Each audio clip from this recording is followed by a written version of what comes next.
Thank you very much, Rachel. And wherever you are in the world, good morning, good afternoon, good evening. Thank you so much for joining us. I'm just going to put myself on screen for a second so I can say hello properly. As somebody said in the chat just now, this really is a global gathering, and it's a great privilege that you should take time to spend with us. We at Imparter have kind of redefined our purpose through the next few months, and it is really to help our clients and sales teams generally to try and thrive and survive as much as possible through these difficult times. So this webinar and the other ones we'll be running and other approaches we're taking, like virtual open workshops, are part of that. And I very much hope that we will be able to give you something of value to help you through the next hour. So again, thank you for joining us. I will go back to our slides. And this will be a fairly interactive session. There are quite a few polls and quizzes and things as we go through, just to get a taste of what you are going through and what your priorities are at the moment. We are recording the session, so if you don't want to be on the record, I don't think there's going to be much risk of that, but don't kind of say anything if you don't want to be. But otherwise, I look forward to working with you over the next hour. So what we're going to cover today is a number of areas. The first, I'm just going to recap what I think the kind of best knowledge is around the COVID-19 pandemic at the moment.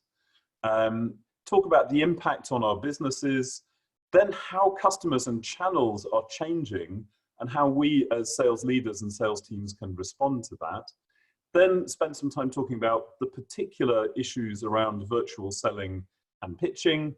And finally, talk about virtual sales management. It's a pretty full hour, as you can see. I think the Q&A is most likely to be after that hour, and we'll stick around for as long as people would like to ask and answer questions. But I think there's a lot of content here that should help you. So let's begin with our not so much friend, the virus itself, SARS-CoV-2, and the disease that it causes, COVID-19. And of course, that's the name that is most typically being used to describe this pandemic. And I think it's worth putting it in the context of other infectious diseases. And you can see here a grid which comes from a recent McKinsey report that shows on the left-hand side the number of infections created per person infected on average. Of course, that infectivity varies.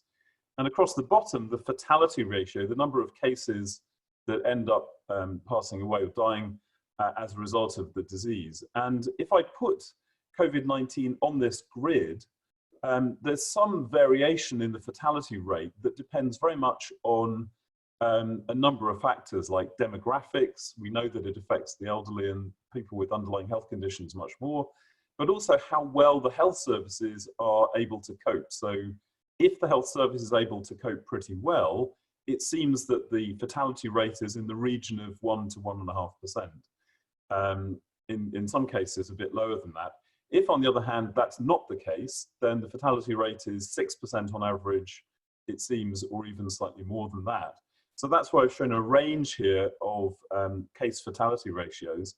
And in terms of infectivity, this is a pretty virulent disease, of course, not helped by the fact that you can be symptom-free and still contagious. So it's more contagious than Zika, considerably more contagious than Spanish flu that killed so many people back in 1918, and on a par with the original SARS. So this is a non-trivial disease, as I think people have slowly started to realize. And as I say, the key is really the extent to which healthcare is overwhelmed. So if I look at this graph, you'll have heard this phrase a lot in the last few days about flattening the curve. So the green line here is the treatment capacity in any country's health service. And the orange line or the gold line is the number of cases. Now, at the moment, if the caseload peaks too high, the green line dips because you obviously have healthcare professionals who become ill, and therefore the treatment capacity in the system goes down. So that's what happens if you do nothing.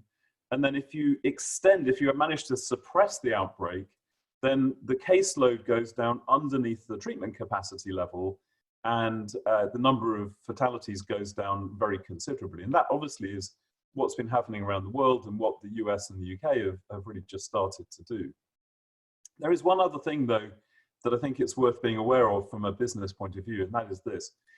This is the output graph from the Imperial College simulation, and there are a number of simulations of the epidemic that are, pandemic that are around. But this is the one that kind of was very influential over the UK and the US government. It's a little complex, but on the top graph, you can see the black line is the do nothing. And this is the critical care beds occupied per 100,000 of population. The red line is the surge, in other words, the maximum critical care bed capacity. So in the do nothing scenario, the black line obviously goes way above that. And the bottom graph is a deeper zoom into what's actually happening there. The orange line is moderate levels of suppression. So case isolation, household quarantine, and general social distancing. And that still is not enough in the model to get the number of cases below the threshold capacity of the system. So the green line is what's happening now. So this is school and university closure, case isolation, as well as general social distancing. And that is enough to get the line to the point where fatalities will go down a great deal as a percentage of cases. Now, the problem with that is the blue area on this graph is the length of time that lasts. And obviously there's a practical limit because you know, people need to get out and do things, but also if there aren't fatalities, people will start going, well, there's no problem. So the model assumes that at the end of that period in September, this kind of suppression of social interaction is lifted. And then what happens is the green line you can see on the right there goes right back up again. So there is a resurgence of the virus in this model if we take away the suppression that is keeping case fatalities low, and then, you know, fatalities will jump right up again. So what that means is we're going to have, you know, maybe a month of being out and about, and then the suppression will need to come back on again in an episodic fashion. And I think that's a really important thing for us as businesses to understand, that this is not a short-term thing. It's not something that's going to go away until a vaccine is found. Until that happens, I believe we're going to be going through episodic periods of suppression and social distancing, and then, you know, a little while to be back and about, and then go back into lockdown for a while. So, I mean, obviously, personally, that's going to be difficult for us all, but I think professionally, it means we need to adjust to this not being a short-term thing that will be over by the summer, but to actually reckon that this is, you know, for at least now, the new episodic normal. So what is the impact then of this on business? And I'm sure lots of us here, and I know we have some of our clients already on the call and lots of people that are new to Imparta. And it's worth kind of maybe just mentioning what Imparta does. So we are a global sales training and performance improvement company. We do operate all around the world. We've been going since about 1997. So been through our fair share of crises, and a lot of the experience here is based on work with our global clients, but also working through you know, the dot-com bubble in 2001, the financial crash in 2008, and so on. So what is happening here is that if we look at new revenue, you can, in a fairly straightforward equation, analyze the way that that new revenue is created. So there's an equation that we've created that looks like this. So new revenue is the number of leads times the conversion rate between leads and opportunities, times the win rate, which is made up of the win rate versus doing nothing, and the win rate doing with people going to your competitors. And all of that is times the average deal size divided by the average cycle time. Now that cycle time is relevant if you are at sales capacity, so that if a deal takes 9 months of intense work to bring on, then you don't have time to do other work. If you're not at sales capacity, then you can discount that cycle time number, and it has less relevance. And all of this, by the way, assumes that your product or service can still be produced and consumed during the pandemic. So this is an equation that describes how new revenue is generated within a sales team and a business more generally. But let's look at what happens if some of these levers, these metrics change. So in the current environment, it's not unreasonable to say that the number of leads might go down by, say, 30%. I think some of us are feeling that it's even more than that as a drop. conversion rate between discussion and actual sales qualified opportunity, let's say that drops by 20%. Let's say your win rate drops by 15%, which again is probably quite optimistic, given that a lot of deals are going away to just do nothing and not returning calls right now. And let's say the average deal size drops by 10% because people have budget constraints and they also have a need to focus on other priorities. And then we have basically the average cycle time, which itself could be going up by, let's say, 20%, because again, things are taking longer to work through. Now, I think you can see where this is going. These are all multiplicative. And so if each of those things happens, the new revenue coming through your pipeline is going to fall by 64%. And if you put in maybe slightly more realistic figures into this of, a halving of leads, a halving of conversion rate, maybe win rate dropping by 30% and so on, then that can actually go down by, 80% plus. So it's quite possible that your new revenue coming in through the pipeline has had a very significant drop over the last few weeks. And if it hasn't yet, that it might possibly do that in the days going forward. And so understanding where the most important levers are for your business is critical to trying to alleviate that effect as much as possible. Now, of course, a lot of organizations don't just rely on new revenue. You have a good kind of base load of recurring revenue that comes through each year. So let's take a look at recurring revenue next. Let's imagine we have a company that's $1 billion in revenue, and this equation explains the recurring revenue in the next year that happens based on that $1 billion of current revenue. And recurring revenue is basically the current revenue times 1 minus the lapse rate, which is the rate at which new contracts fail to renew, divided by the average contract length in years. So let's say our $1 billion company has a 50% lapse rate. So every year, half of the people whose contracts come due actually do renew, and 50% let them lapse, which is quite low for some companies, but it's probably not unreasonable for the general kind of industry as a whole.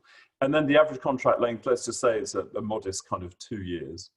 And that would give recurring revenue of, and by the way, yes, Julian's just asking if we can have a recording of the webinar. There will be a recording, Julian. We'll send it out to you. We're also doing quite a few other things to help, including white papers. So Rachel will send out an email after this with details on everything we can do to follow up. Thank you. So if the so this company has 750 million of recurring revenue, and let's look at what happens now if the lapse rate goes from 50% up to 80%. So now 80% of customers are failing to renew at the end of the contract period. And let's imagine that the average contract length goes down from 2 to 1.5 years as people pull their time horizons back in. Well, you can imagine what's going to happen here, which is that 750 million is suddenly going to fall to 467, which is roughly a $300 million loss, or a 38% loss. I use dollars, obviously pounds or euros works here as well, or yen. So a lot of these levers are extremely powerful in terms of the effect they will have both on recurring revenue and on your new revenue pipeline. And what we're going to be doing over the rest of the webinar is kind of working through each of these levers and the things we can do to help offset some of the effects of the pandemic on them. Before we do that, I'd like to just kind of ask a poll. And this poll has 2 questions. I'll just read the questions and then ask Rachel to pop the poll up and ask you guys to pop something in. We have 780 people so far on the call, and that means that this actually will be some very interesting data as well. So first of all, what has happened to your revenue pipeline in the last month? And we've got some answers around, has it gone up or down, and by how much? And obviously this is not, we're not going to use individual data at all here. We're just looking at aggregate responses. And second, which of those metrics I've talked about is your biggest challenge at the moment? So Rachel, if you could pop that poll up for me.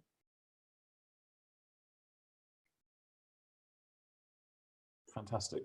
So this is a scrollable window, and you can see the first question is what's happened to your revenue pipeline in the last month?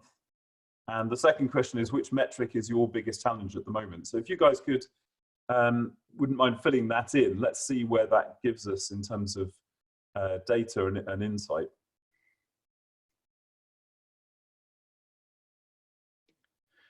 So Ricardo is asking, how will the virus affect subscription revenue? And I think the answer to that question is partly what I've just said about it depends on a couple of key things: the lapse rate and how long your contracts are. And as I'll talk about later, I think one of the challenges that renewals that would in the past have been relatively straightforward are actually becoming things that are being seen as a rethink rather than a renewal. So lapse rates I'm expecting to go up, which will of course affect repeat revenue, although it will take a little time for that effect to flow through. So the risk is that even if the virus stops, you're going to have a little ongoing effect of that reduction in repeat revenue over the next few months and even a couple of years, I think.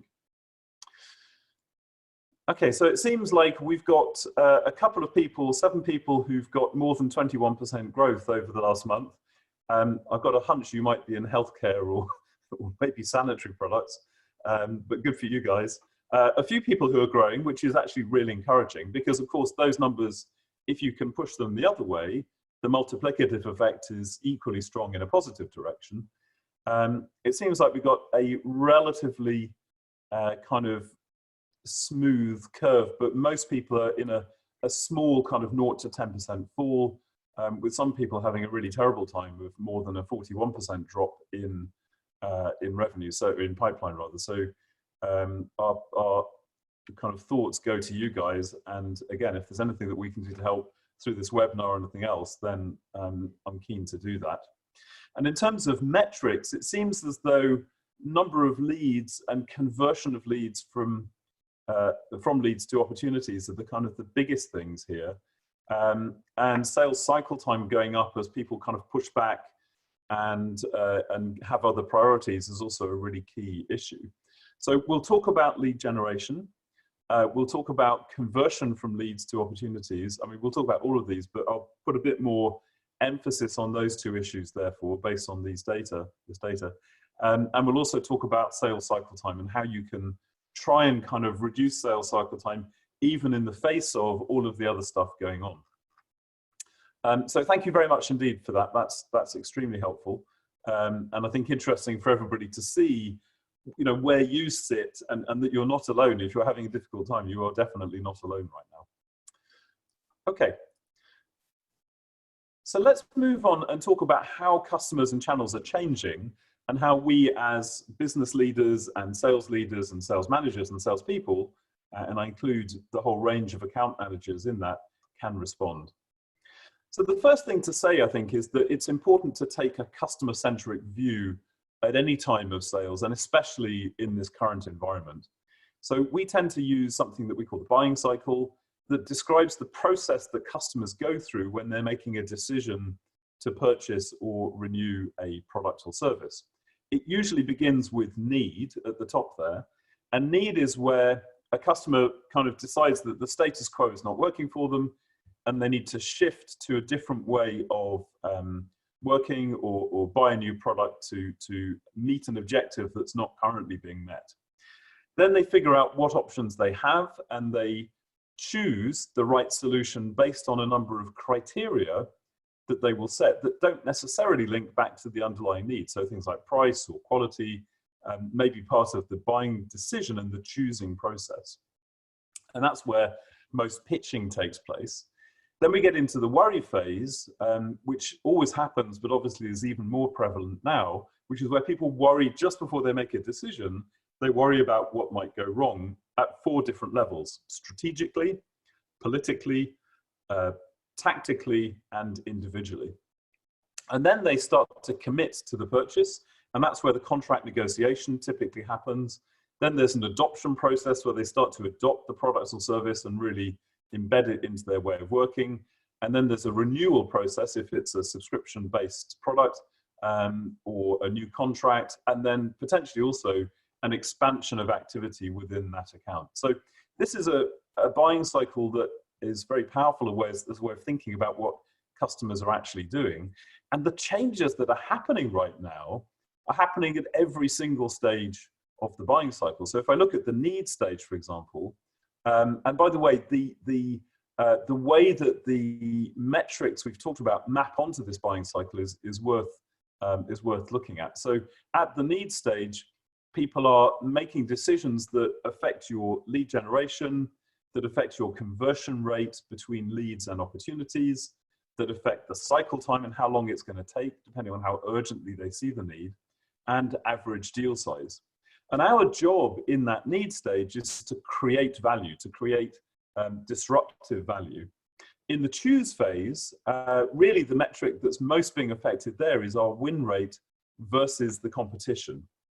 And our job there is to differentiate value against those competitors. In the worry phase is where the win rate versus doing nothing tends to have the biggest impact. And our job there is to protect value. In the commit phase, where the negotiation is happening, you'll tend to see people moving your dial on average contract length and also gross margin. And the equation I gave you is about revenue. There's a more complicated version that goes down to gross margin and even cash flow. So things like payment terms and gross margin percentage will tend to be affected in that negotiation process in commit. And there it's about capturing a fair share of the value we create. In deliver, it's all about in adopt, it's about delivering the value we've promised. And the metrics there are things like net promoter score. Then we have renewal rate, which is often affected at the renew and expand stage. Not surprisingly, and our job there is to defend and expand the value that we are creating. So that's how the metrics map onto the buying cycle. So take the metric that you think is most important for you right now, and this will help you to see where in the buying cycle you need to be focused in order to change that metric or protect your business the most. Now, I mentioned that things are changing. If I go back to the kind of base buying cycle, in the need phase, obviously there are new needs coming out. So things that were not necessary before are suddenly becoming even more necessary. So having 400 loo rolls in your cupboard seems to be a new need that's emerging. But also there's much more aggressive priority setting. So the things that were nice to haves are no longer relevant at all. So new needs are emerging and aggressive priority setting in that stage. In the choose stage, there are different criteria. So in the past, when you go to a pitch and the procurement team has a list of criteria that they're assessing you against, those criteria have shifted quite a bit in the last few weeks, and they will probably continue to. And also the payback horizon for making a decision has shrunk from maybe a year or 18 months for some companies down to probably a couple of months. Most people are not making decisions right now unless they're going to have a relatively immediate payback. So as salespeople, we need to understand that these shifts are happening and then sell into them rather than just be kind of moved by them. In the worry stage, obviously there are new risks, things like supply chain continuity, and also a greatly reduced risk tolerance. In the commit stage, we have new negotiation priorities.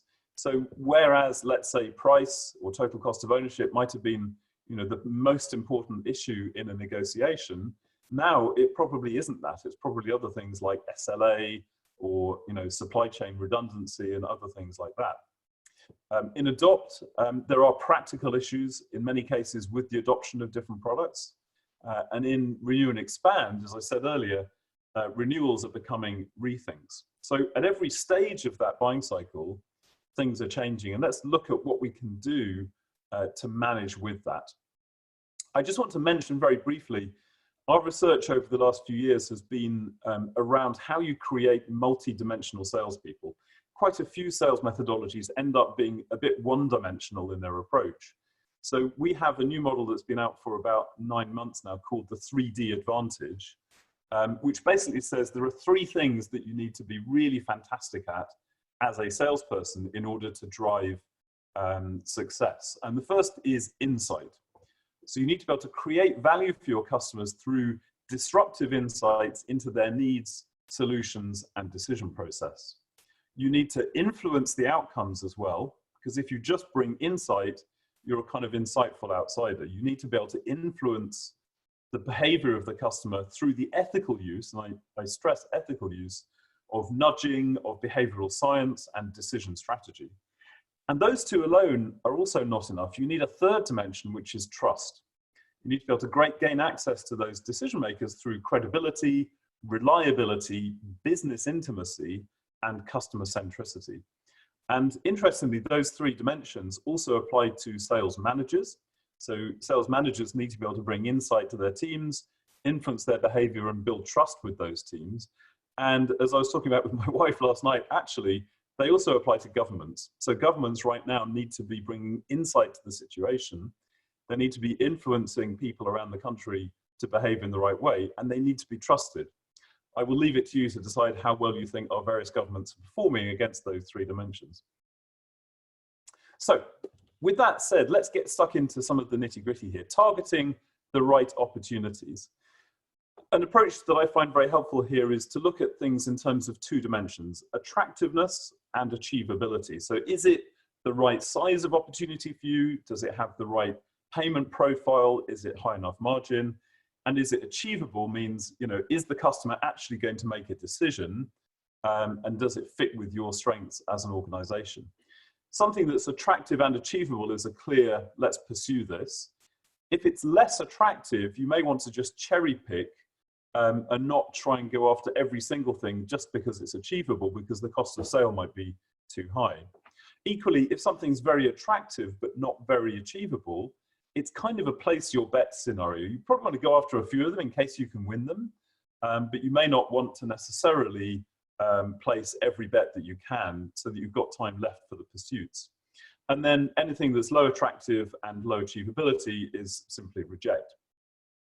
And this is about where you compete as a business. And there are typically three different kind of aspects of that. One is which products, the second is which markets or customer segments, and the third is which geographical regions you're going to be playing in.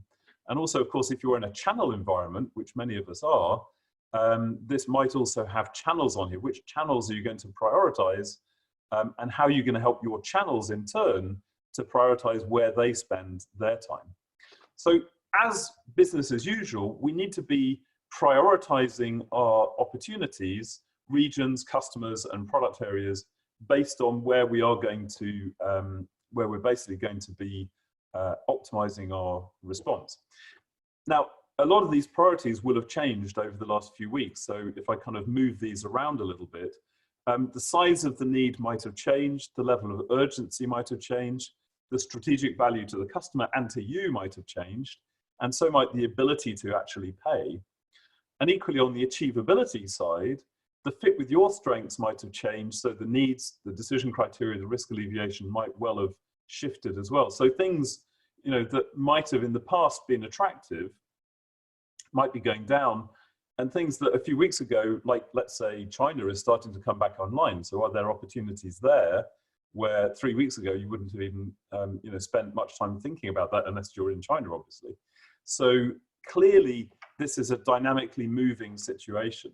But from a sales strategy point of view, I think it is well worth spending some time just doing an attractiveness achievability plot like this and trying to figure out where you should be focusing your people's priorities by region. And then of course, that's not just now, but also in the future. So this will change again, right?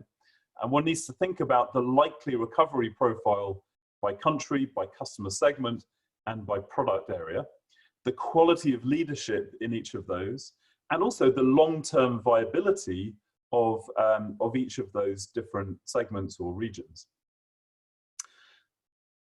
So I hope that's an interesting kind of take on that. And I think one other thing I would say is that this is a market level analysis, but you can also use it at the account level. So if you are looking at an account, plot on it in terms of attractiveness and achievability, the different products you sell in, the different segments within that account, maybe the different autonomous buying units within that account, and also the different regions, and figure out where you're going to prioritize, not just at a company level, but also at an account level. I'm also just seeing a couple of things coming through from Frank, for example, asking about how you demonstrate physical products in a virtual environment. Frank, if you're okay, I'm going to come back to that question in a little while. But good question, thank you. Okay, so we've identified kind of priorities, and we're now just going to see, you can see in the top right-hand corner there, we're going to work quickly around the buying cycle just to talk about some techniques in each of these areas. Let's talk about prospecting first, and a lot of you had issues with generating new leads. Now, if we think about the interest level that somebody has if one of your sales team contacts them, it's going to be a function of how relevant that contact is to their immediate concerns, as well as the skill of the salesperson. And in the past, the graph has looked something like this. So on the left-hand side, the costs of having a discussion with you outweigh the benefits of that discussion for the person, whether that's strategic, tactical, political, or even individual benefits. And on the right-hand side, the benefits of having a conversation with you outweigh the costs. So to the right, you're going to get a call, returned. To the left, you're not. And there is a threshold which is probably relatively robust to get through to somebody when you're doing lead generation. What's happened over the last kind of month is that that curve has shifted dramatically to the right, and the curve has become steeper as well. So, you know, in order to get through with lead generation, you're in a battle for bandwidth, and you really, really need to have something that's relevant to an important, urgent need. So, for example, you want to be talking about collaboration and continuity tools, not update my routers and switches on a regular basis. You want to be talking about chemicals with improved availability, not improved performance right now, at least not modestly improved performance. You want to be selling design tools to improve innovation speed, not innovation effectiveness, so that companies can be, although there's might be linked, but so that companies can be responsive in this crisis to their customers' changing needs. You want to be talking about outsourcing, not recruiting. And for us, you want to be talking about mission critical training, not regular kind of business as usual training. The other thing I would say is that trust is key to successful prospecting. If people think you're prospecting with your interests at heart, it's a non-starter. You need to build trust in order to establish that conversation quickly. And I'll come back in a moment to how to do that. So I think prospecting has got harder, but it's about not spending time trying to get through with stuff that's not urgent and not relevant, instead focusing all your energy on the things you have that are both of those two things. And there's one other piece of advice I'll give you, and I'm going to do this as a little quiz, if I may. So there are some tools and techniques that work much better as a way of breaking through when you're doing lead generation than others. So Rachel, could you pop the poll up for me?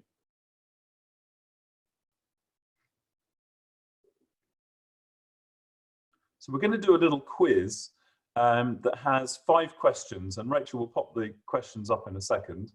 But I'll go through the questions first, and then we can put the answer grid up in a moment. So the first question is, what percentage of buyers never accept meetings from sellers who reach out?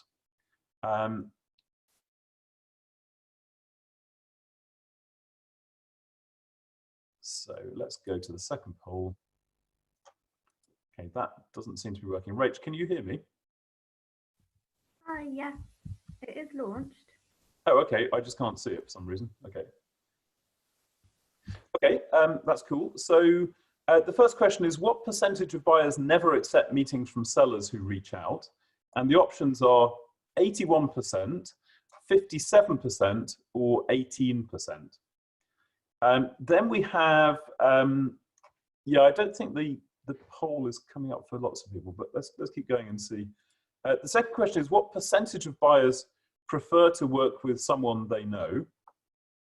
There we go, that's better, thank you.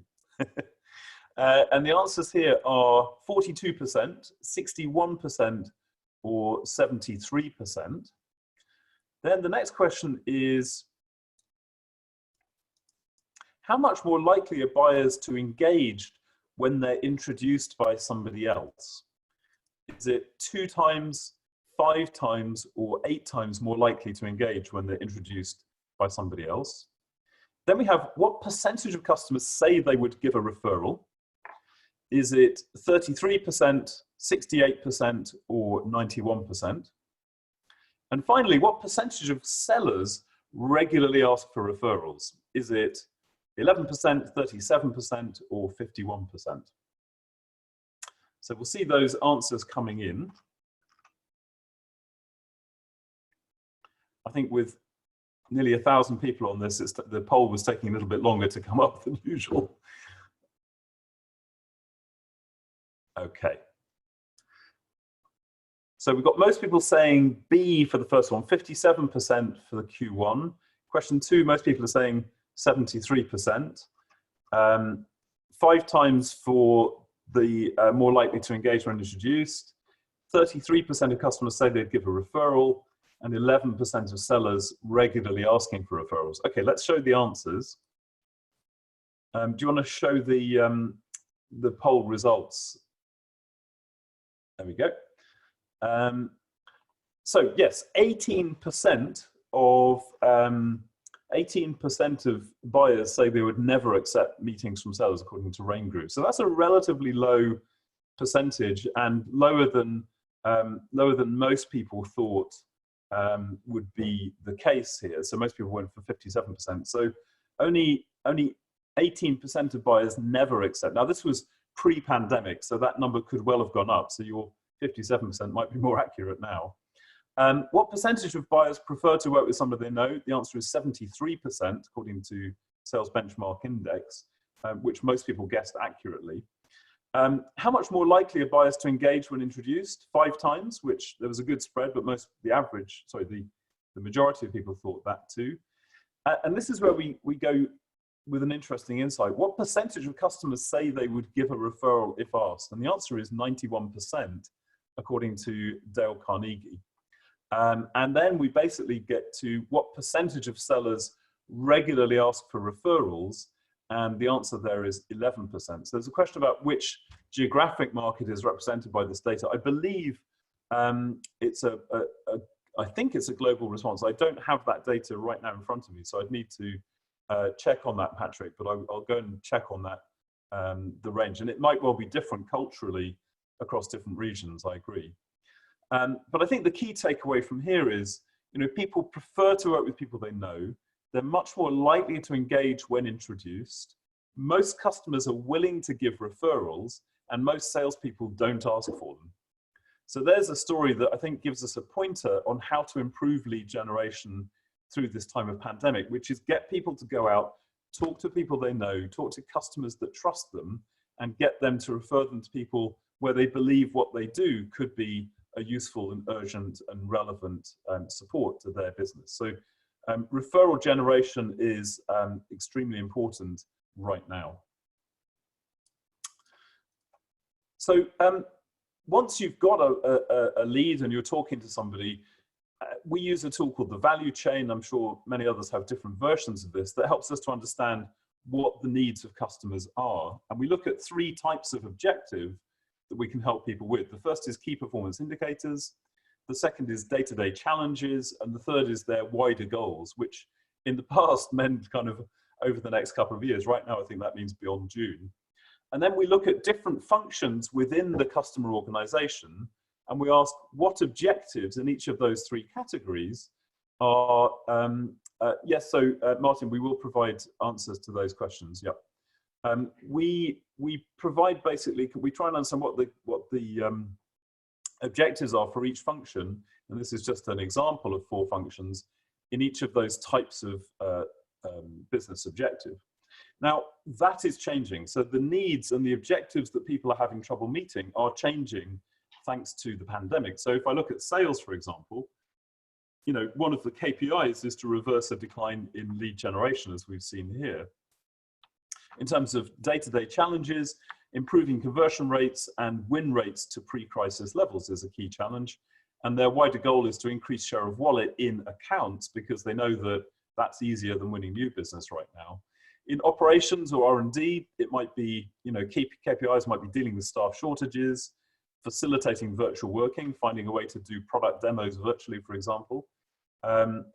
In ops and R&D, one of the big issues where there are channels is we are already seeing the bullwhip effect in channels. If you're not familiar with that phrase, I won't go through it in detail, but look it up on Google. It basically says a shock to a channel supply chain can create massive oscillations in stock levels if there is a lag in the system and the planning process is not working well.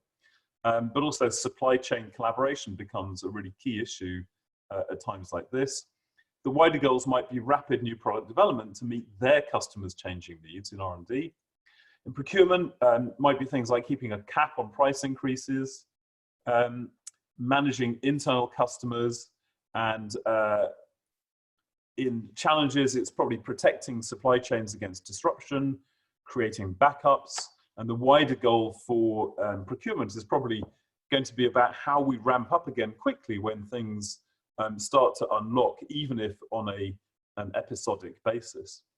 And in finance, you know, a KPI that most people in finance are worried about right now is managing working capital, dealing with short-term cash flow issues while trying to preserve margins as much as possible, and ultimately shifting the balance of fixed and variable cost to take account of the fact that this is going to be, you know, something that carries on for quite a long time. So it's important, NPD is new product development. So it's important to be selling in not to the old reality, but to the new reality of what people care about in this environment. And I'm hoping that most sales teams have already made that shift. But it's really worth taking a structured approach to this, like this, and going, what are the key things that we can now sell into that maybe we couldn't before, into different functions and parts of the business. Now, one of the other things that we talked about was sales cycle time, and that was something that was a big issue for lots of you when we did the poll at the start. And this is where the influence part of the 3 dimensions really starts to help. So when sales cycle time is low, it could be because people just can't get together, but the root cause of that is a lack of urgency. And so we talk about the need to build momentum in the sale. And there's a tool here from the world of behavioral economics that's very powerful, which is loss aversion. So people act to avoid a loss 2 to 4 times more than they do to achieve a gain. And I can show that graphically here. So the perceived value for a gain is less than the perceived negative value for a loss. And therefore, when you're trying to build momentum and reduce sales cycle time, it's not going to help to talk about the positive aspects of the deal. Instead, you need to frame the deal around the pain from not acting. So frame working with you as a way to avoid a loss, and you will get 2 to 4 times more momentum than you will if you just talk about the upside from working with you. So loss aversion is key. There's a second heuristic or behavioral economics element that will help too here, and that's called contrast bias. So if you basically just show the pain, that's generally effective, but you can make the pain seem even bigger by now contrasting it directly with the gain. So if I contrast in almost one slide or one sentence the pain from not acting with the gain from taking action, so you could have this or you could have this, that contrast bias really helps to increase the level of pain that's felt and can really help to drive sales cycle times down again. A third thing that will help you in this is that there's another kind of behavioral aspect that's coming to the fore right now, as well as investment hurdles becoming much tougher, and that is something called single option aversion. So in the research, what people found was that if you give somebody a single option to buy something, in this case, the research was done a while back, it was actually a video recorder, only 10% of people said they would buy that product. If you gave the same product plus another choice, then there was a 32% intent to purchase either A or B. So if you combine those two together, it goes from 10% to 66% in this case. So if you offer a single option to people, you're much less likely to get them to agree than if you offer one of 2 choices. And it can be up to 6 times more likely to agree if you give people a choice. So remember single option aversion. And when you're making a proposal, don't just give people one choice, give them a couple of choices, and then they'll focus on which of those 2 they prefer. I'm whizzing through this pretty quickly because there is a lot here. So forgive me if I'm skimming a bit and not being able to respond to every single response here, but I'm doing my best.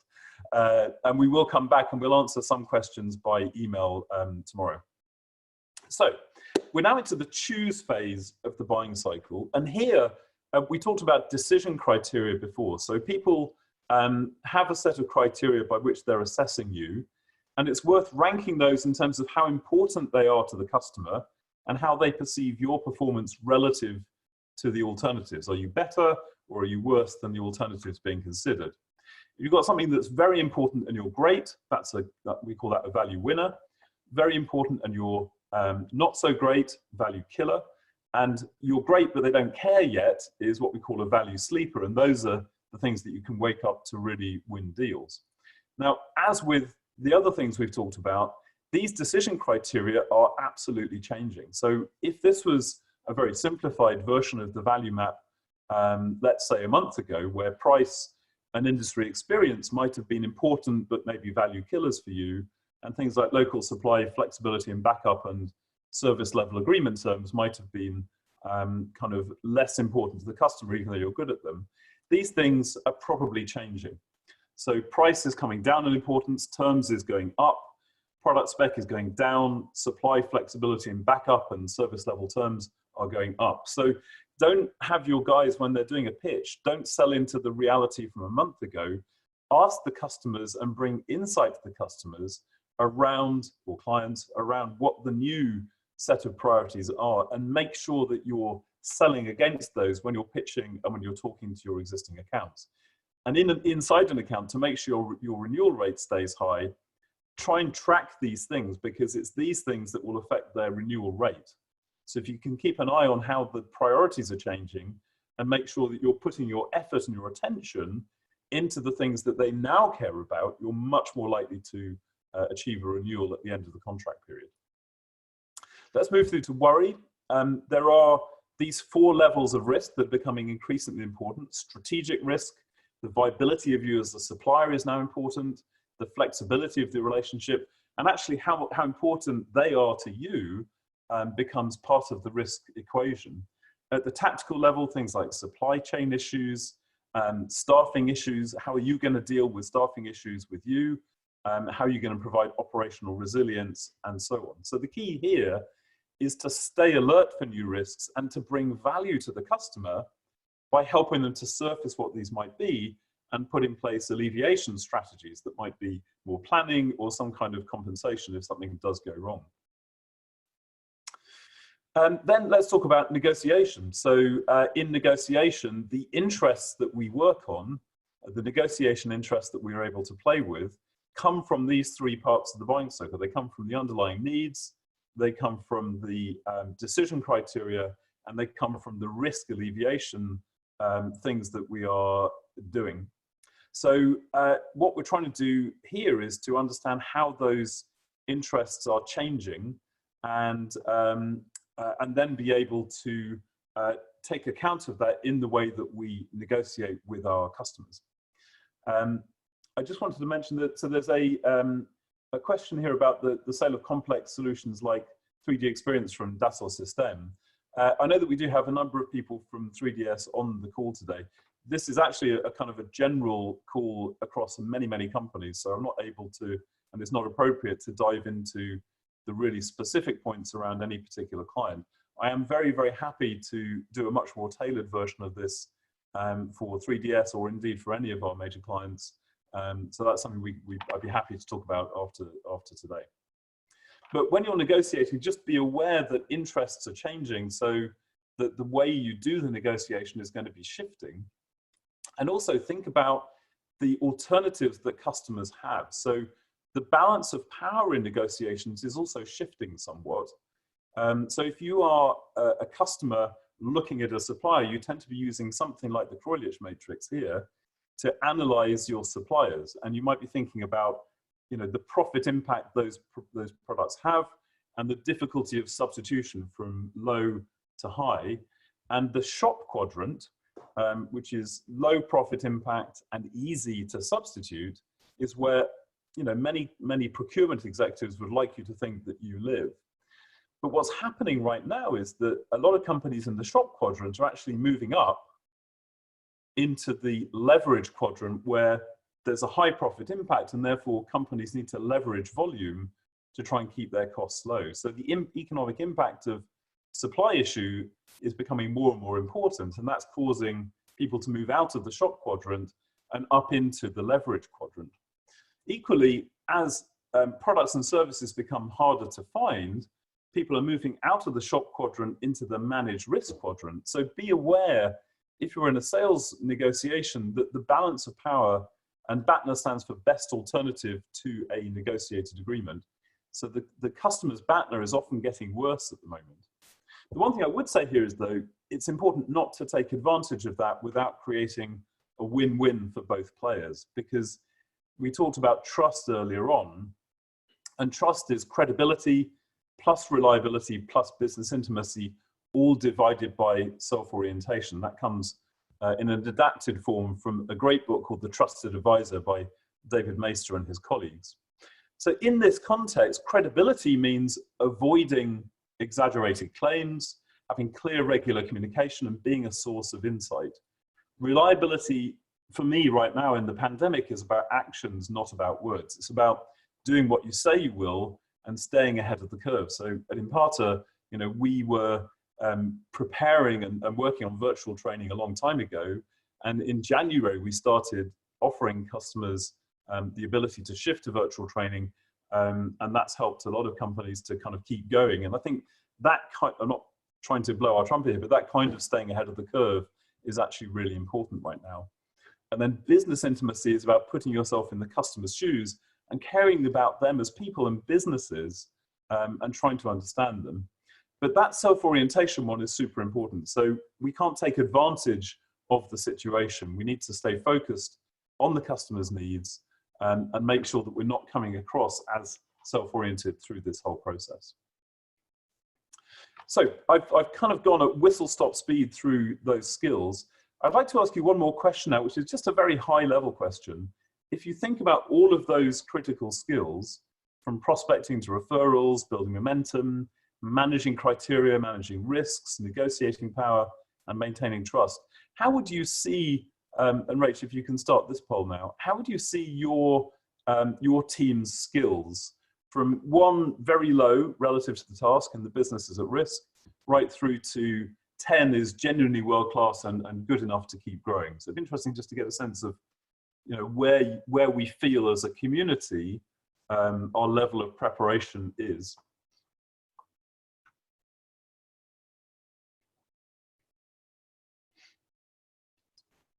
Looking like a sort of normal distribution around 6, moderate skills, good enough to limit decline, which is good.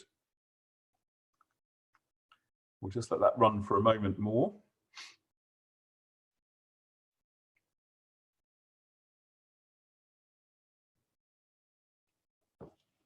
Fantastic. So yeah, we've got nobody so far on very low skills, 2 people on genuinely world class, which is great. I'd love to hear from you guys. We can share some notes on how you're achieving that. And most people, let's lock off the poll now. Most people are showing moderate skills, good enough to limit decline, with a kind of normal distribution around that. So room for improvement, but it feels like, again, that gives you a sense of, where you stand relative to the self-perceptions of other people on the call. And as Stephen had just said, it will be interesting to see how that perceived skill set then plays out. So the purpose of this is definitely not to sell Imparta, but I just wanted to kind of highlight what we can offer there if you need help with any of these. We tend to map our curriculum around that buying cycle. So for each stage of the buying cycle, there are different courses that are kind of at the core level, the advanced level, they're modular. So if I dive into, let's say, creating client value, which is around the kind of need and choose space, you can see that the different kind of skills are represented as playing cards, and those modules can be run virtually or as e-learning. So for example, here's one on alleviating risks that we talked about. We talked about building momentum. There's the module on that. So you can see how the kind of solutions can be brought if you need a short, sharp shock in a particular area to help improve skills. then by all means give us a call and we'll talk about that later. So we are pretty close to the hour. There's a little bit more to cover. So what I'm going to do is do that. If you can stay with us, I'd say there's probably another 10 minutes or so, talking about selling in a virtual environment and managing in a virtual environment. Apologies that we've run a little bit long, but I think you'll find there's valuable stuff here. If you're able to stay, please do. If not, there will be a recording and Rachel will be in touch with white papers and other things after the session.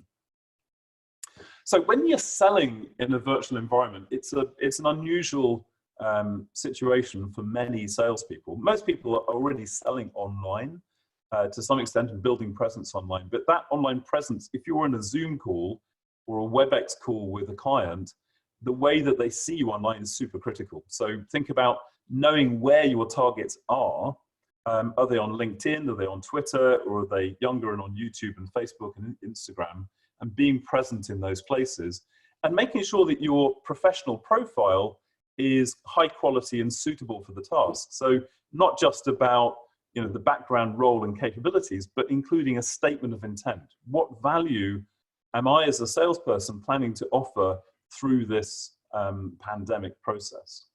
So making sure that we have a professional profile is key, as is being closer to your target groups using groups and tags. So LinkedIn has about 2 million groups. Join the ones that are related to your product and customers and use longer search terms to lead yourself to more specialized groups. On Twitter, use hashtags and tweets, obviously, search for hashtags, but also use tools like FollowerWonk to find the top rated Twitter users by keyword and then follow them and get engaged in their conversations. And finally, follow target companies to receive news updates that you can then act on. So follow the companies you're trying to work with. And then when you're actually in a virtual setting, there are some kind of pointers that I would suggest that can help to do a better job in a virtual setting like this one. So the first is to master your tools. And as we found today, even the best technology, you can kind of hit roadblocks, but master your tools and master your customers' tools as well in case they want you to use their product. Close everything else on your screen because it will potentially distract you and also can show up and tell people that you're not paying attention. And agree roles. If you're on a team cell, make sure that everybody on the call has a role. Building rapport and trust is quite difficult in this context as well. So it's important to be fully present yourself. And also we recommend a video on policy, because if somebody's visible on video, that makes it harder for them to go off and do email and so on, and it helps to build rapport and trust across the group. Connect people, so check in with people at the beginning, and then focus on them and their needs and their interests and their emotions in a sales setting, even more than usual. And it is possible with video to mirror body language in a subtle way and language itself and energy levels in order to build rapport. Engagement, so don't just do slides, send pre-reading if appropriate, and use polls and whiteboarding and shared tools to really generate engagement. And call on people by name, because there are introverted people who don't find it easy to engage in web-based conferences. Try and maintain your personality and divide up the meeting again between people if you can. Questioning, hand-raising tools are particularly good. Practice looking at a chat window. This is a bit harder with kind of nearly 1,000 people, but if you're dealing with 10, it's much, much easier. And one thing I would always suggest is at the end of a real life meeting, you actually have an opportunity often to kind of debrief. The meeting's finished, some people have left, and you can, on the walk to the elevator or getting a glass of water, there's that opportunity to have a kind of quiet chat, to build some connection and to see how they think it went. I would always recommend trying to build time at the end of a virtual session to do that as well. So we'll build in a virtual walk to the elevator into your online session and use that time to connect with a subset of the customers and just have a much more informal chat. Influence, I think influencing is always important, but in this environment where we're not seeing people face to face, it's important to understand how the human mind works. When we're under pressure, we tend to go back more to what Daniel Kahneman, the Nobel laureate, called system one thinking, the kind of intuitive gut feeling. And that's where those kind of behavioral quirks tend to become more and more evident. So read up on behavioral economics. We can help with some of that and use that to help customers to make the right decisions. Now, one of the questions came up around how you do product demos in a virtual setting. That's probably a topic for a whole new webinar. I think it is possible to do some things on video. I know there are techniques with virtual reality and augmented reality that, given time, you might be able to get going. But if you can't do a physical demo, obviously you have to find other ways to achieve that. So it might be a simulated product that somebody can at least interact with on the screen, or failing that, maybe it's just you know, kind of representations from customers who have used the product or service and can attest to its quality and effectiveness. I do want to talk about pitching very quickly, because pitching in a virtual environment is a particular skill that people need to get better at. So if I look at a typical pitch that most people would go through, it starts with introductions, moves on to credentials, then we talk about the customer's needs, then the solution, then maybe something about why us, talk about the team, etc. Then price, and then finally some kind of recap of the solution and maybe a nice statement like, we'd love to work with you. And that's pretty typical as a pitch, and it looks okay, but let's think about this through another lens. Let's look at the reaction that customers have to that pitch as you go through it. So introductions are often, you know, a moment of potential, right? This could be the one. So they're kind of a positive reaction. When you talk about your company's credentials, most people are not that interested. You move on to your needs, the customer's needs, and that starts to become very interesting for people. But as you go through the solution, often the solution starts to get too long and too confusing, and therefore interest levels slowly drop off. If you can bring in something fun, like a demo or a video, that piques interest levels. If you're not prepared properly to talk about those value killers, the decision criteria where you're not so good in the client's perception, that can cause a dip in reaction, maybe an improvement as you talk about why us, and then a dip often in price because people don't talk about price in the right way, and then a kind of moderate to not great finish around we'd love to work with you, because that's quite self-oriented, I'd love to work with you, and therefore reduces trust. So that's kind of how this picture looked a month ago. I would say today, everything has shifted down a bit more. So the one thing that's gone up is people's interest in talking about their own needs. Everything else has kind of gone down in terms of reaction if you're running a pitch, especially in a virtual environment where it's harder to engage people. And if I look at that picture, that is actually a disaster. That is not a good pitch at all. And the reason is, I mentioned somebody called Daniel Kahneman just now. And Daniel Kahneman is the author of Thinking Fast and Slow and a number of other really great research projects. And he identified something that he called the peak end rule.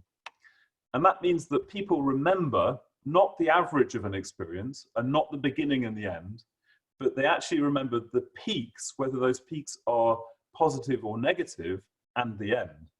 So this pitch has really big negative peaks and a very moderate end, and therefore the overall impression is going to be negative. Now let's contrast that with what we call the perfect pitch, which begins by saying, let's think about a 4-act structure. So the first act is the need, the second act is the solution, the third act is the fit between the solution and your criteria, and the fourth act is value. So here we start with introductions, then we go straight on to the customer's objectives and bringing insight to those objectives and to their decision criteria based on our experience of the industry and of the current situation. Then we create a vision of the future, contrast bias, remember, so here's the status quo and here's what it could look like if you work with us. So we create a really positive kind of quick thinking peak with that. Then we create peaks within the solution with videos or whatever it might be to make it attractive, and let people feel what the ownership of this might feel like, which triggers another thing called endowment effect and makes them value it more. Then we go through value killers, winners and sleepers in a much more structured way, making it easy for people to take notes and score us on the different criteria. We talk about price in the right way, so talking about benefits, then costs, and talking about not one option because of single option aversion, but multiple options. And finally, we finish on a high by talking about the vision, the fit with their criteria, and using loss aversion to kind of get them motivated. And that creates a far more positive outcome than the kind of traditional pitch that people do. So just be aware that pitching, in any case, is a particular skill. And in a virtual environment, the need to think about how you pitch is ever more critical. And again, this is something, if you'd like to find out more about, I'd be happy to talk to you. At the very last section now, just talking about training and coaching in a virtual environment, just super quickly. There are 4 big issues that HBR identified around virtual sales management: increased conflict, reduced performance, impaired trust, and poor information sharing. And there are things that you can do in a virtual environment to help with each of these. So conflict requires frequent spontaneous contact with teams and team members. Performance requires, you've got to redesign task-related processes to increase communication. And that means using synchronous tools like WebEx or Zoom, as we're on now, but also asynchronous, so things like Google Docs, Slack, or Microsoft Teams. Trust is all about communicating regularly, but also about finding ways of socializing rather than just jumping into the task. And I have to say, I'm super proud of my team. We actually are having a black tie cocktail hour tomorrow on virtual environment. And I think that kind of thing makes a huge difference for people. And then poor information sharing is an issue that can be dealt with by thinking about how you structure each meeting to allow each individual to share and to make information easily available afterwards. So there are things you can do, but overall, I'd like to get you thinking as the last thing here about the mindset of your salespeople. And we talk about a 3-dimensional mindset: responsibility, resilience, and rigor. And let me just talk about rigor first. So rigor is about going the extra mile, putting the extra effort in to do better than the competition, which right now is COVID-19, let's face it. And as a manager, there are things you can do here. So you can help them to go the extra mile. You can coach them using your favorite coaching tool, might be Grow or some other approach. You can ask insightful questions. You can cross-train people so that if somebody's ill, somebody else can pick up. And I think our role here in driving rigor in our teams is to be the role model, to show through the discussions that you have how to do it. And it's not about reporting on performance, it's about getting stuck in together to solve the problem. Responsibility is all about something called the locus of control. Are people focused on externalizing the problem, saying this is all down to the virus, or are they taking control of what they can? And our role here is to make sure you've refined your purpose as an organization, give people goal clarity within the team. What are they actually supposed to do and what are you not expecting? And focus people on what they can control. So here, I think our role as leaders is to be the guide. And then finally, and this is probably the most important thing right now, resilience. So people are stressed and anxious. And one of the things we can do to help as leaders is to set routines and expectations, to keep people getting up, getting dressed properly, washing, keeping everything tidy, and just putting on something that's relatively smart to wear makes a big difference in mental state, as any army will tell you. So setting routines, connecting often with videos so that people see you, setting and tracking objectives, and being flexible on working hours. So, if somebody has to look after their kids or a sick relative, that's fine. Hope that they will come and do the time another time. And here I think our job is to be the rock. So be the role model, be the guide, and be the rock. And if you don't mind, I'd like to ask just one final poll, which is just to get a sense of how your salespeople are doing right now. How are they getting on? So Rach, if you could just show the final poll. So are they kind of, in terms of rigor, are they skimming over tasks, working the details but distracted, or going the extra mile with a high level of rigor? Responsibility, are they externalizing stuff, taking responsibility for what they can control, or taking too much onto themselves? And in terms of rigor, are they stressed or anxious, understandably concerned but okay, or on peak form? And I think ultimately this is a human challenge as well as a business one, and so this is probably one of the ones I'm most interested to see the results on. So it feels like people, in terms of rigor, I'll share these in a second, but it feels like people are pretty much working the details and in many cases going the extra mile, which is great. In terms of responsibility, a sizable minority externalizing issues, most people taking responsibility for what they can control, a few people taking it too much on themselves, and I think that is a risk. If you have somebody with a very internal locus of control who takes responsibility, there is a risk that they take it too much themselves. And a fairly good, a good proportion of people stressed and anxious. And I think those kind of 20-odd% of people where the teams are stressed and anxious, obviously that's something to think about, and that being the rock and creating a routine, providing a voice of authority is key. So let's share those responses now, Rach, I think. When we send out notes for this, we'll include the poll responses so that you can see, but you can see that 63% of people working the details but somewhat distracted, 78% taking responsibility for what they can control, and 70% are resilient. So generally holding up pretty well, it seems, which I'm really pleased to see. And in terms of how things progress over the coming months, I suspect that's going to get harder. But hopefully just thinking about those three areas, rigor, responsibility, and resilience will help you as we do this. Just one last thing to say on kind of training. Virtual training does work very well if you do need, whether it's us or somebody else. The one thing I would say about virtual training is please make sure that it is experiential. Don't just lecture.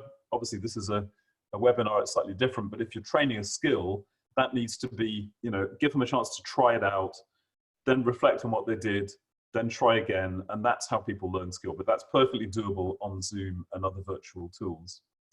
And finally, some next steps. So we've arranged another run of this webinar because it was oversubscribed on Monday at 5 p.m.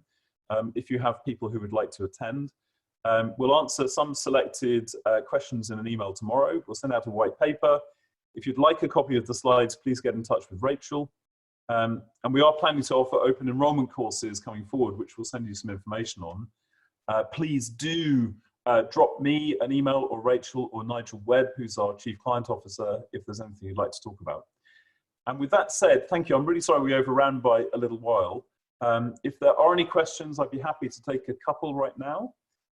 Otherwise, thank you very, very much for joining us, and I wish you every success through this challenging period. We will get through it.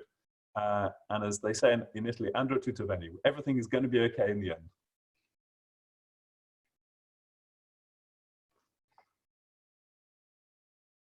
So we've got some hands raised. Rach, I might need to ask you to help kind of pull out some questions here.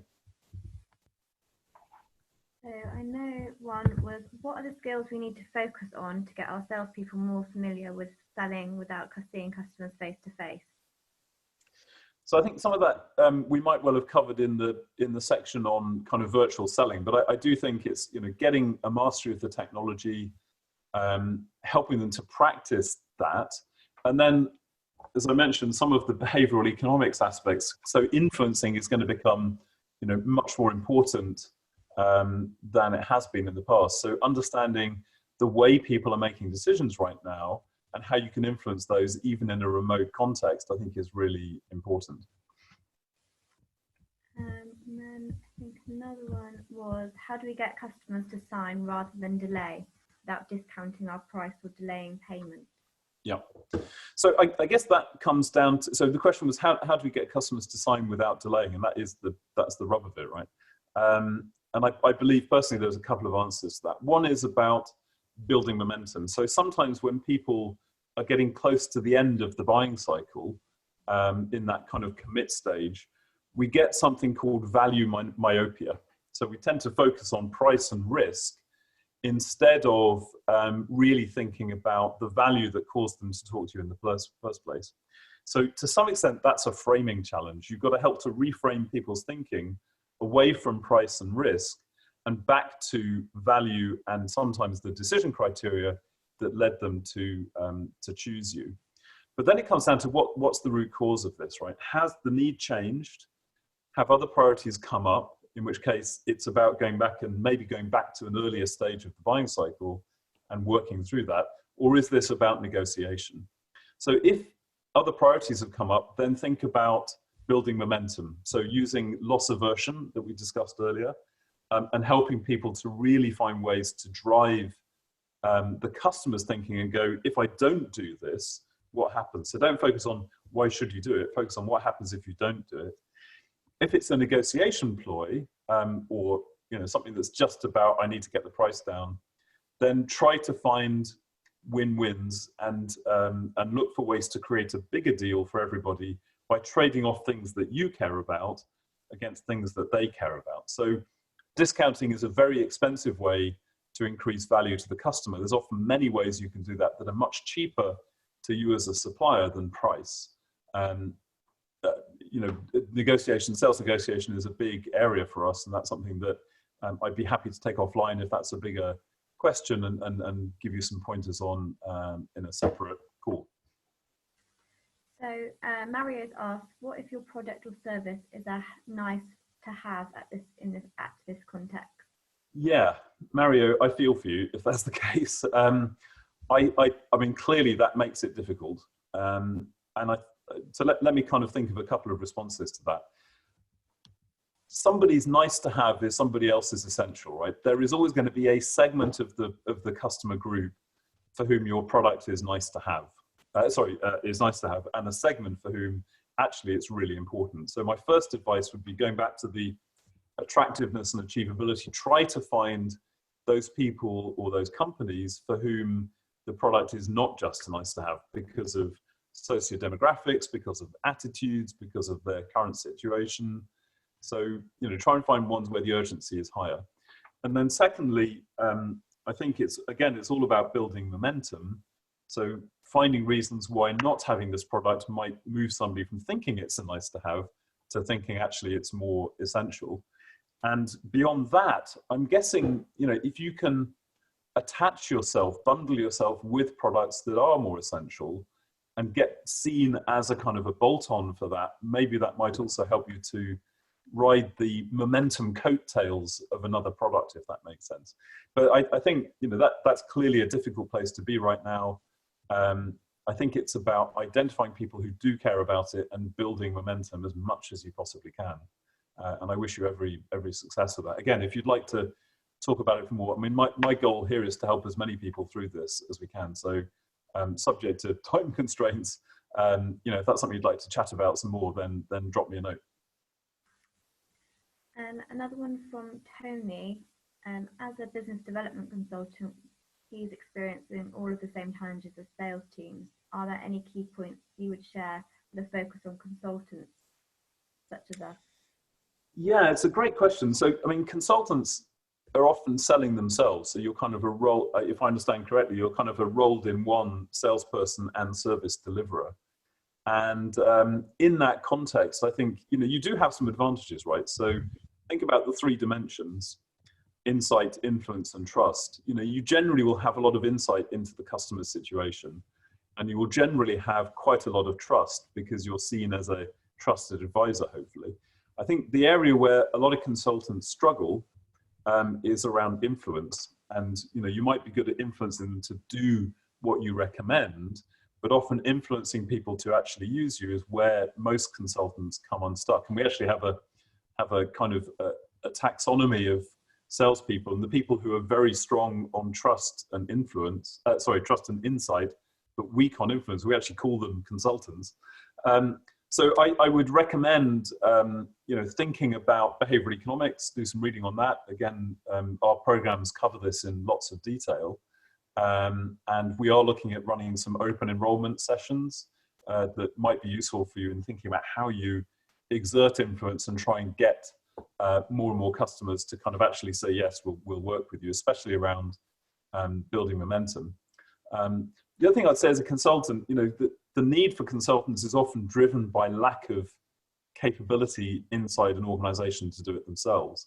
That's going up right now, that need, because more and more decision making is stalling, and things are stalling because of people being ill, and that's going to get worse. So it may well be a good time to kind of look at how you can be seen as a kind of variable cost resource for organizations, and maybe shift slightly the nature of the product that you're selling.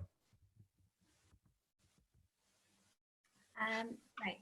Now the final question from Andrea: how to shift the high need to have training in person to training online? Okay, very relevant for us too.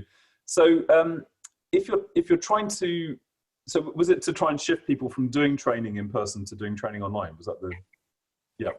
So I guess, maybe it comes back to the question about a nice to have. Some training is seen as a nice to have. But some training like this is absolutely mission critical to survival of businesses right now. So people's willingness to try new approaches will be dependent to some extent on how important they see the training as being. I think the key thing with online is it can be virtually synchronous, like a webinar or a Zoom-based or WebEx-based workshop where you can do breakout rooms and whiteboards and everything that you would do in the classroom. So we find that virtual training actually works extremely well, and most of our clients are shifting across to that right now for obvious reasons, and just focusing on the skills that they really need right now to succeed. The other thing you can use, of course, is e-learning, and e-learning, in my mind, works best with training in combination. So it's not just e-learning, but you then do practice in a kind of virtual face-to-face setting. But I think, partly it's about, is there the need, the perceived need to go to the trouble of setting up a virtual session, which is about training the right things and building momentum. And then secondly, it's about, can you get over the hurdles to show people that that works? So with some of our clients, we're running, co-funded pilots to demonstrate that the kind of virtual training works, and that's something that can be done as well. But I mean, the good news is it does work very well, and it's proven. We've done, I think, over 100 sessions that way with really great results. So don't be worried about it if you're in the training area. Okay, I think we are close to past. So I'm gonna say thank you very, very much indeed. Let me just come back so you can actually see me properly. Thank you very much indeed to all of you for joining us. I really appreciate. I know it's a difficult time, and an hour or an hour plus is a lot of time to ask for, and I appreciate you joining us. I hope very much you found it helpful. If you'd like to come or get some colleagues to join us, please get them to come along to the session. The one this afternoon is also subscribed with 1,000 people, but we're running another one on Monday afternoon at 5 o'clock UK time, which we'd be very happy to see your colleagues at. For those, if you've got questions I haven't answered, and if there's specific stuff to be talked about around, for example, at 3DS, how this applies to 3DS, I'm super keen to get involved and potentially to do specific courses for you guys or webinars. But with all that said, thank you to Rachel for organising. Thank you to all of you for joining, and good luck, keep selling, and hope to talk to you soon. Thank you very much. Thank you all.